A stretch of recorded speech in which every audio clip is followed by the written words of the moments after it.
सर्व लोक इथे मराठी भाषेच्या प्रेमाखातर इकडे आज आलेले आहेत. आज आशाताई आल्या आहेत, त्यांना बरं नसताना देखील त्या आज आल्या आहेत.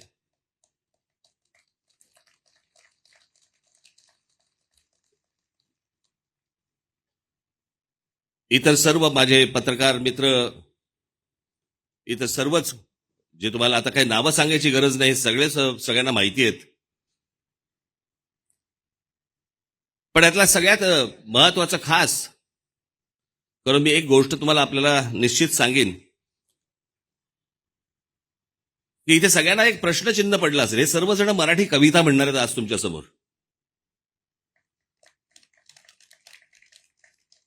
आणि तुम्हाला सगळ्यांना प्रश्न पडला असेल की जावेद अख्तर साहेब काय करणार आहेत.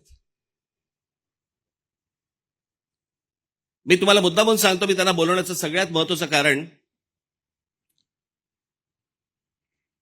ते म्हणजे भाषा, मातृभाषा, राज्यभाषा आणि भाषा या विषयावरचं मी त्यांचं एक भाषण एकदा त्यांचं ऐकलं होतं.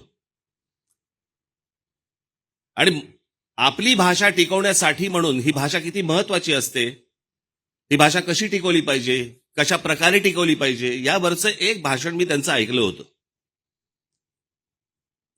आणि मी जावेद साहेबांना विनंती केली की म्हटलं सोनारांनी का टोचावे लागतात, आमच्याकडे ॲटनबरोनी दाखवल्यानंतरच आम्हाला गांधी कळला, नाही तर आम्हाला महात्मा गांधी माहितीच नव्हते.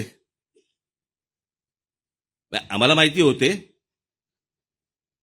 पण या सगळ्या याच्यामध्ये बाहेरून कोणीतरी दुसऱ्या माणसाने येऊन जर आपले समजा कान टोचले तर ते जास्ती लक्षात राहतं. आणि ही मराठी भाषा, ही अभिजात भाषा, ही कशा प्रकारे टिकवली पाहिजे, मराठी माणसं, मराठी साहित्यिक, मराठी प्रेमी सगळे अनेक जण सांगत आले, परंतु एक बाहेरचा माणूस येऊन, बाहेरच्या दुसरी भाषा बोलणारा एक माणूस येऊन आपल्याला सांगतो, आणि तो ही जावेद अख्तर साहेबांसारखा माणूस. मला असं वाटतं की त्यांनी येऊन ही गोष्ट आपल्याला आज ते सांगणार आहेत. आणि ती सगळ्यात महत्वाची गोष्ट आहे.